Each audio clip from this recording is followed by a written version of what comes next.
Assalamualaikum warahmatullahi wabarakatuh.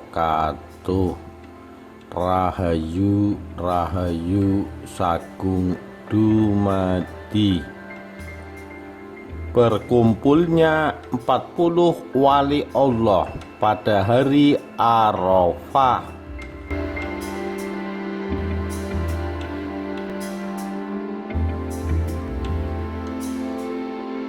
Tiap hari Arafah ada perkumpulan 40 wali di atas gunung sekitar daerah Mekah. 40 wali ini tersebar ke seluruh pelosok dunia, dan setiap tahun mereka memang berkumpul di atas bukit itu. Maaf, tempat dirahasiakan. Di antara mereka ada wali yang datang dengan cara terbang, naik sajadah seperti Aladin. Ada pula yang muncul dari bumi. Ada pula wali lain yang datang dengan naik burung. Begitu pula ada yang celing, bisa langsung sampai lokasi gunung berbukit itu. Acara tahunan ini dipimpin langsung oleh rajanya para wali yang setiap masa hanya satu orang di seluruh jagat semesta ini. Ketika para wali sudah berkumpul di atas bukit itu, mulailah terdengar dentuman-dentuman dan lantunan zikir yang terpancar dari hati mereka. Di atas bukit itu pula, para malaikat berwujud awan ikut menyemarakan acara reuni tahunan itu, lengkap dengan hembusan angin sepoi-sepoi, berlantunkan takbir, tahmid, dan tahlil. Tampak dari kejauhan di bawah bukit ada orang yang nampak tidak terlalu tua, sedang tertatih-tatih dan sangat kesulitan ketika hendak menaiki bukit. Ini berbeda dengan wali-wali yang datang sebelumnya. Seorang tua ini tampak sungguh sangat kesulitan mencapai titik bukit tujuan. Dengan tongkatnya, dia berusaha melewati bebatuan yang terjal dan berliku. Kadang harus berhenti sebentar untuk mengatur pernafasannya, lalu beranjak menaiki bukit lagi. Setelah sampai di puncak, gemuruh nafas orang tua ini makin nampak tersengal kecapean. Pakaiannya biasa, yakni jubah putih kecoklatan dan nampak agak kotor. Walaupun kelelahan, wajahnya selalu tersenyum. Dari wajahnya bisa dikatakan orang ini tidak gampang lian, tawadu, dan sopan. Para wali yang sudah berkumpul pun menghentikan aktivitas setelah melihat kedatangan orang tua ini. Suasana tiba-tiba hening. Satu persatu para wali menyalami orang ini dengan penuh hormat dan takdim. Ahlan wa sahlan ya Habibullah, ya Sultanul Aulia, ucap mereka. Ternyata orang yang tampak biasa sekali ini adalah rajanya para wali. Keramat dan kesaktiannya seakan tidak ada sama sekali, tak nampak sebagai raja. Tolong panggilkan Paidi, arek Indonesia itu suruh ke sini, ucap sang Sultanul Aulia kepada para wali. Di sela-sela kerumunan para wali, muncullah seorang pemuda dengan jas layaknya tentara dan peci hitam yang agak tinggi. Dari wajahnya terlihat kalau Paidi ini pemuda yang kocak. Sambil cengar-cengir, pemuda ini mendekati sang Sultan Aulia dan mencium tangannya. Setelah wali Paidi ini menghadap, sang sultan berkata padanya, "Paidi, sini, aku minta rokoknya, dan tolong sekalian masak air, buatkan kopi." Wow, ternyata wali yang kemana-mana membawa rokok dan kopi hanya wali dari Indonesia. Sehabis dari pertemuan di Mekah, wali Paidi kembali lagi ke Indonesia. Ia ingin mencoba ilmu yang baru saja didapat dari temannya yang juga wali dari India, Nasser Khan. Ilmu itu disebut sebagai melipat bumi. Teman wali Paidi ini memang terkenal sakti. Seluruh biksu di India tidak dapat menandingi kesaktiannya. Bahkan biksu dari Tibet banyak yang masuk Islam setelah kalah bertarung dengan Nasser Khan ini. Ketika berangkat ke Mekah, Wali Paidi nunut temannya dari India ini. Wali Paidi hanya disuruh menggandeng tangannya, lalu tiba-tiba saja celing, Paidi dan temannya Nasser Khan sudah berada di Mekah, di atas bukit tempat pertemuan rutin. Dan karena kasihan, Wali Nasser Khan ini mengijazahkan ilmu melipat bumi kepada Wali Paidi. Di acara pertemuan-pertemuan yang akan datang, dia tidak repot mencari tebengan lagi. Wali Paidi mencoba memejamkan matanya, dan mulutnya mulai berkomat-kamit membaca doa-doa khusus. Tiba-tiba tubuh Wali Paidi terasa dingin. Bumi yang didudukinya terasa seperti es. Wali Paidi membuka matanya, dan tampak di depannya sebuah bukit yang tertutup es. Lalu dia melihat ke bawah. Ternyata bumi yang didudukinya juga terbuat dari es. Di manakah aku ini? Batin Wali Paidi. Wali Paidi berdiri melihat sekelilingnya. Semuanya tampak putih tertutup salju. Wali Paidi kemudian berjalan mengitari tempat yang belum pernah dilihat selama hidupnya. Sepi, tiada orang sama sekali. Lambat-lambat Wali Paidi mendengar ada orang yang bersenandung membaca sholawat. Dengan perlahan Wali Paidi mengikuti asal suara senandung sholawat tersebut, dan tampaklah di depannya seekor beruang putih memungkuk di tepi sungai mencari makanan ikan segar. Masya Allah, ternyata yang bersenandung itu bukan manusia, tapi beruang putih itu. Wali Paidi berhenti. Beruang putih itu menoleh kepada Wali Paidi dan berkata kepadanya, "Assalamualaikum," ucap beruang itu. "Waalaikumsalam," jawab Wali Paidi dengan penuh perasaan kaget dan heran. "Kamu Wali Paidi ya? Aku tadi dapat kabar kalau nanti ada orang yang kesasar ke sini. Namanya Wali Paidi," terang beruang itu. Setelah memakan ikan yang baru didapat, sang beruang putih itu melanjutkan dan berkata lagi, "Kamu jangan khawatir. Memang sudah biasa, orang belajar itu tidak bisa langsung menguasai ilmu yang baru didapatnya. Cobalah sekali lagi," kata beruang tersebut, lalu pergi meninggalkan Wali Paidi. Wali Paidi diam 1000 bahasa. Ia menongak ke atas melihat posisi matahari. Ternyata dia kesasar ke kutub selatan dan bertemu beruang putih yang bisa bicara, bersolawat dan zikir saat dia bekerja mencari ikan segar untuk dimakan. Setelah sholat sunnah 2 rakaat, Wali Paidi pun mulai merapal doanya kembali, dan celing, entah sampai mana lagi dia selanjutnya. Wali Paidi kembali membuka mata, dan betapa kagetnya. Di sekelilingnya tiba-tiba banyak orang berlarian memakai baju gamis selutut serta bersorban. Tampak di tangan mereka senjata. Terdengar suara bising peluru berseliweran. Hasanal Basri, wafatnya Imam Syafi'i, Ibnu Arabi.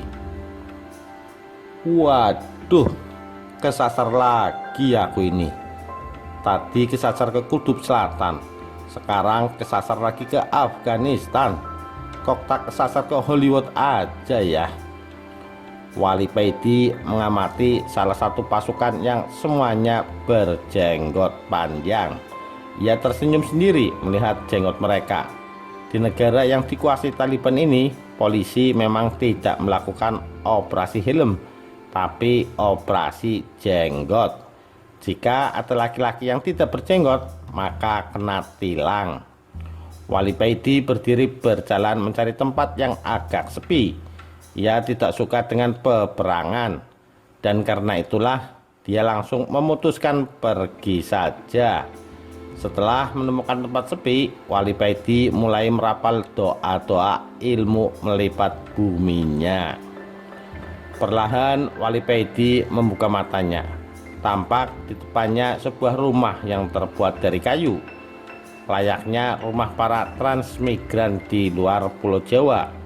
Tak lama kemudian keluar seorang tua berpeci putih dengan baju takwa dan bersarung, melambaikan tangan memanggilnya. Wali Paidi teringat dengan orang tua satu ini. Beliau adalah Habib Ali Al-Habsyi dari Pahat, Johor, Malaysia, yang kemarin juga ikut pertemuan di Mekah. Masya Allah, ternyata aku masih kesasar lagi, batin Wali Paidi.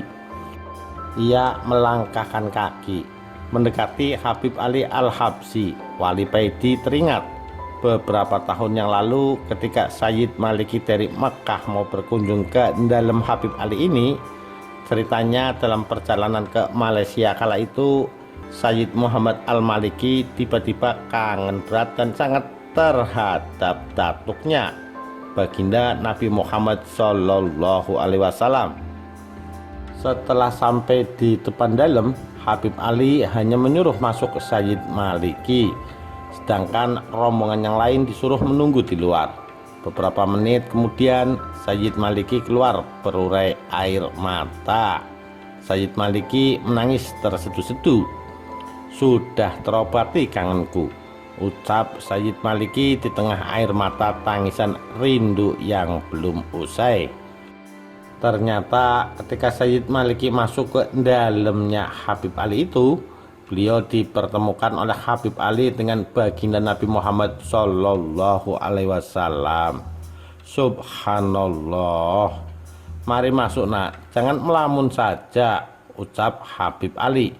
Injih mbah, jawab Wali Paidi lalu melangkah mendekati Habib Ali. Setelah mencium tangan beliau, Wali Paidi masuk ke dalam. Kamu memang tidak bakat dengan ilmu melipat bumi itu, Nak Paidi. Jadi nanti tidak usah dicoba lagi. Kamu naik pesawat saja dari sini ke Indonesia, kata Habib Ali. Injih mbah, siapa tahu nanti ketika kamu naik pesawat bertemu dengan Mulan Jamela yang kamu gandrungi itu, goda Habib Ali. Wali Paidi hanya bisa tersenyum mendengarnya. Setelah makan bersama, Wali Paidi pamit pulang. Habib Ali menepuk-nepuk pundak Wali Paidi, mengantarkannya keluar dari dalam. Ingat perintah sang sultan, Nak Paidi. Setelah sampai ke rumah, segeralah ke Gunung Arjuna untuk kholwat di sana. Injih mbah. Wali Paidi beranjak pergi ke bandara, naik pesawat menuju pulang ke Indonesia. Setelah beberapa hari di Indonesia, Wali Paidi berencana melakukan suluk nyepi ke gua di Gunung Arjuna sesuai perintah sang Sultanul Aulia. Wali Paidi mulai berkemas untuk berangkat ke Gunung Arjuna. Berpres-pres rokok sudah disiapkan, mulai dari Cisamsu, gudang garam, dan jarum sudah lengkap. Tidak ketinggalan kopi satu blek juga dibawanya. Setelah sampai di kaki Gunung Arjuna, Wali Paidi mulai mendaki mencari gua yang dimaksud oleh sang Sultanul Aulia. Pada hari yang ketujuh sejak pendakian, Wali Paidi akhirnya menemukan gua tersebut. Gua itu mulutnya kecil, tertutup ilalang, tapi dalamnya luas. Di pojok kiri ada sumber mata air, dan di pojok kanan ada batu yang menyerupai meja yang kemungkinan oleh yang punya gua ini dulu dipakai untuk sholat.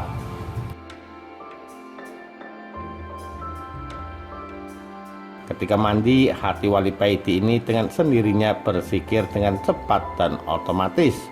Pengetahuan rohani Wali Paidi semakin bertambah.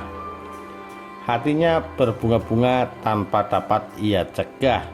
Nur basirohnya semakin terang benderang. Setelah berwudu, Wali Paidi ini melakukan sholat di atas batu yang mirip meja itu. Beratus-ratus rakaat tanpa terasa telah berlalu, dan Wali Paidi baru sadar ketika terdengar ayam berkokok.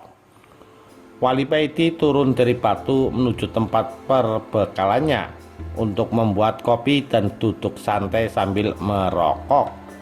Panci sudah dikeluarkan dan rokok Ji Samsu refill sudah disiapkan. Tapi alangkah kagetnya Wali Paidi ini ketika mencari korek tidak ada. Ia keluarkan semua isi tasnya, tapi tetap saja korek tidak ditemukan. Waduh, ciloko iki, Wali Paidi bergumam sendiri. Dia melihat kopi satu black yang aromanya begitu harum dan berpres-pres rokok berbagai merek tergeletak di samping kopi. Wes muspro kabeh iki.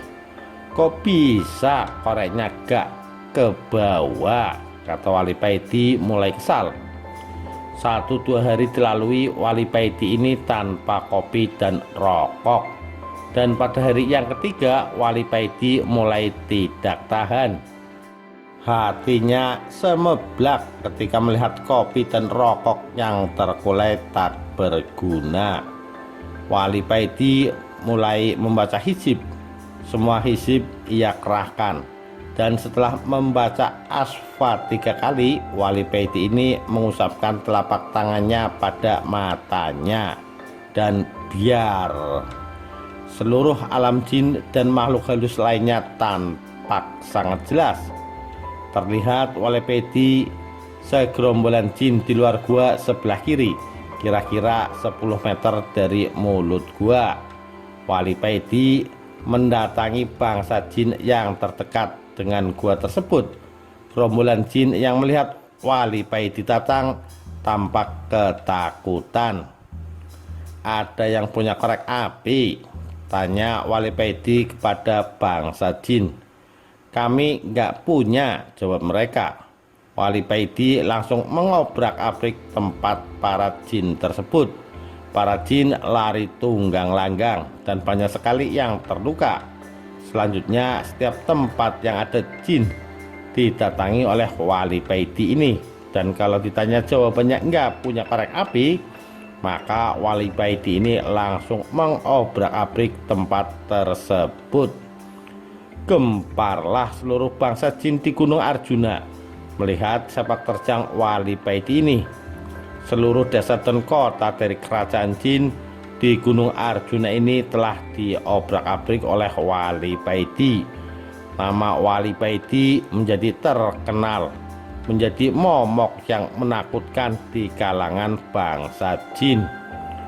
Dan akhirnya tibalah Wali Paidi ini di pusat kerajaan bangsa jin. Ketika sampai di gerbang kerajaan, Wali Paidi disambut oleh 2 prajurit yang memang oleh raja mereka diperintahkan untuk menyambut Wali Paidi dan mengantarkan kepadanya. Tampak wajah-wajah yang ketakutan di wajah prajurit jin ini melihat Wali Paidi. Dengan suara tergagap-gagap, prajurit ini mempersilahkan kepada Wali Paidi untuk masuk istana dan menemui raja mereka. Dalam istana, raja jin yang bernama Ismoyo ini sudah menunggu kedatangan Wali Paidi.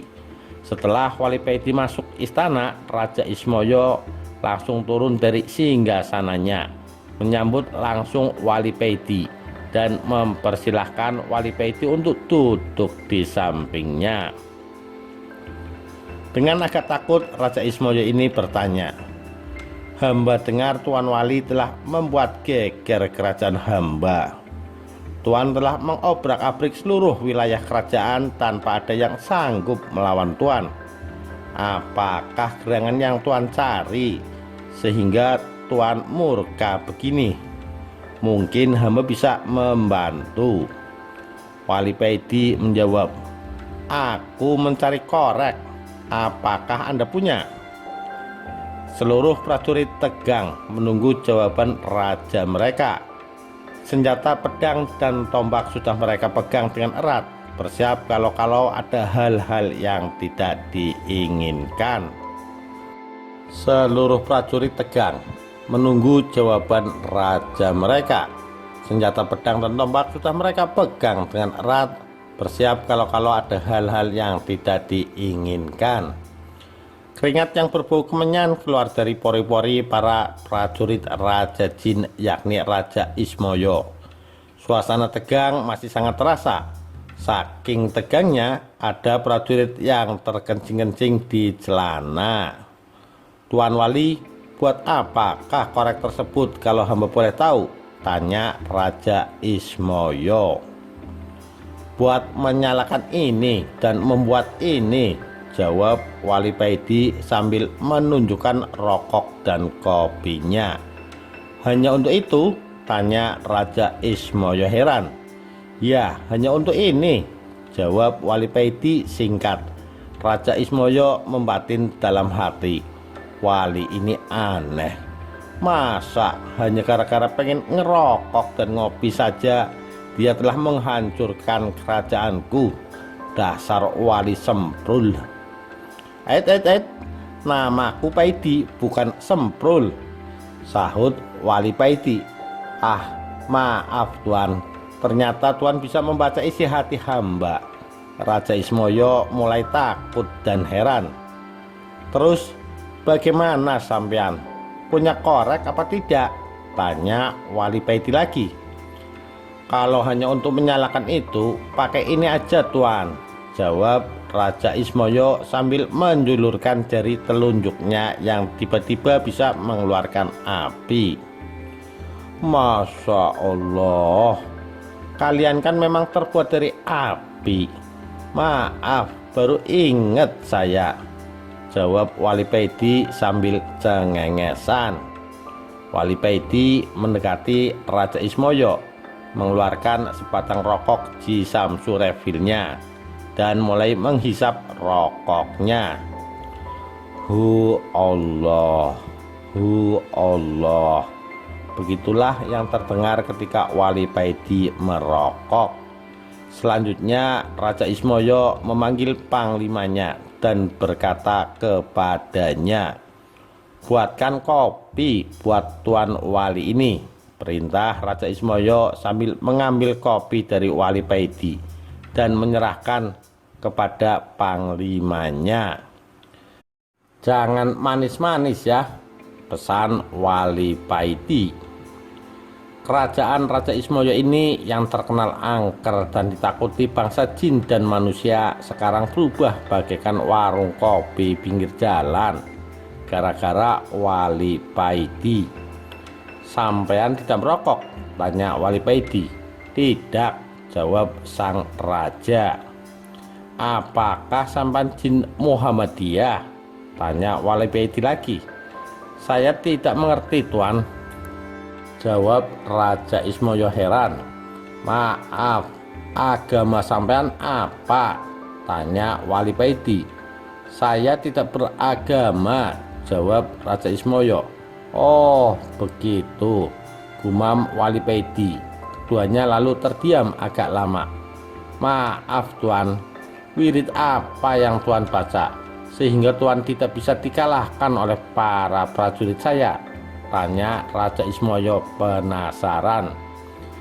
Hisib dan sholawat, jawab Wali Paidi. Maukah Tuan mengajarkan kepada saya? Pinta Raja Ismoyo. Ya boleh, tapi sampean harus masuk Islam dulu, jawab Wali Paidi. Lalu Raja Ismoyo memanggil panglimanya, memerintahkan kepadanya untuk mengumpulkan seluruh rakyat dan semua prajuritnya. Dalam sekejap, balai agung istana ramai dipenuhi prajurit dan rakyat, bahkan sampai meluber keluar istana. Selanjutnya Raja Ismoyo bersimpuh di kaki Wali Paidi, diikuti seluruh rakyatnya. Kami dengan sukarela siap masuk Islam, mengikuti agama Tuhan, kata Raja Ismoyo kepada Wali Paidi. Baiklah, ikuti apa yang aku ucapkan, kata Wali Paidi. Dengan suara yang sangat berwibawa, Wali Paidi mengucapkan 2 kalimat syahadat, diikuti seluruh bangsa jin kerajaan Raja Ismoyo. Ucapan syahadat para bangsa jin ini menggema ke seluruh Gunung Arjuna.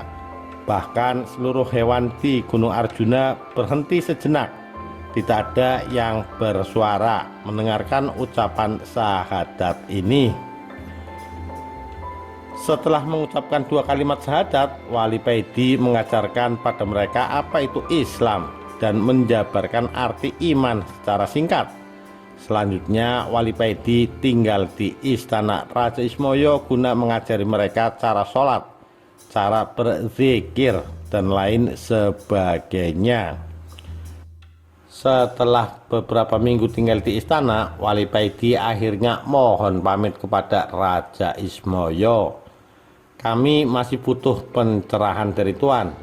Sudilah kiranya Tuan tetap di sini beberapa hari lagi, pinta Raja Ismoyo kepada Wali Paidi. Jangan khawatir, kelak aku akan datang lagi kemari, kata Wali Paidi dengan tersenyum. Wali Paidi mendekati Raja Ismoyo dan memegang dada Raja Ismoyo sambil berkata, ajaklah hatimu untuk zikir terus menerus, ucapkan Allah, Allah secara berkesinambungan. Dalam keadaan apapun, teruslah berzikir dan berusahalah selalu dalam keadaan punya wudhu. Andai Allah mencabut nyawamu, kamu dalam keadaan suci. Terima kasih Tuan, pesan Tuan akan kami laksanakan, jawab Raja Ismoyo dengan takzim. Kalau hatimu sudah bisa berzikir, maka Allah sendiri yang akan membimbingmu, kata Wali Paidi. Apakah kami akan menjadi wali kalau hati kami sudah bisa berzikir sendiri, tanya Raja Ismoyo. Jangan sekali-kali punya niat pengen menjadi wali, karena keinginan itu termasuk nafsu. Berzikirlah karena Allah, jangan ada niatan yang lain, jelas Wali Paidi. Setelah menghisap rokoknya, Wali Paidi berkata lagi, Allah menjadikan manusia pemimpin di muka bumi ini dan mengangkat para walinya dari kalangan manusia, jelas Wali Paidi lagi. Kalau boleh tahu, Tuan ini wali yang bagaimana? Tanya Raja Ismoyo selanjutnya. Aku adalah wali abdal, wali pengganti. Kalau istilah dalam sepak bola, sebagai pemain cadangan, wali tingkat rendah. Aku dulu hanya seorang abdi, seorang kiai. Tugasku hanya menyiapkan rokok dan kopi. Setelah kiai saya meninggal, akulah yang dipilih Allah sebagai penggantinya, terang Wali Paidi. Jadi wali itu jumlahnya tetap sama dari dulu sampai sekarang, tanya Raja Ismoyo dengan bersemangat. Iya, jumlahnya wali di seluruh dunia tetap sama, karena setiap ada yang meninggal pasti ada gantinya. Biarpun kamu tidak ada hak untuk menjadi wali, kamu harus tetap semangat. Karena di mata Allah, derajat seseorang itu dilihat dari ketakwaannya. Wali itu hanyalah titel yang diberikan Allah buat para wakil-wakilnya di muka bumi, guna untuk mengatur dan menata manusia, dan wali dipilih dari para hamba yang dikehendakinya, bukan karena ibadahnya, bukan karena zikirnya, tapi karena kehendak Allah. Jadi salah besar kalau ada orang yang pengen atau mempunyai cita-cita menjadi wali. Jawab Wali Paidi. Terima kasih Tuan. Mudah-mudahan apa yang Tuan ajarkan kepada kami menjadi ilmu yang manfaat, ucap Raja Ismoyo. Akhirnya Wali Paidi pamit dan meninggalkan Gunung Arjuna diiringi Raja Ismoyo dan seluruh rakyatnya. Setelah Wali Paidi sudah tidak tampak, Raja Ismoyo dengan suara yang lantang berkata kepada rakyat, "Rakyatku semuanya, nanti atau kapanpun kalau ada orang yang ke Gunung Arjuna ini berbekal rokok dan kopi, jangan sampai diganggu. Jagalah mereka sampai mereka meninggalkan Gunung Arjuna ini demi menghormati guru kita Wali Paidi. Titah paduka akan kami laksanakan," jawab mereka serempak.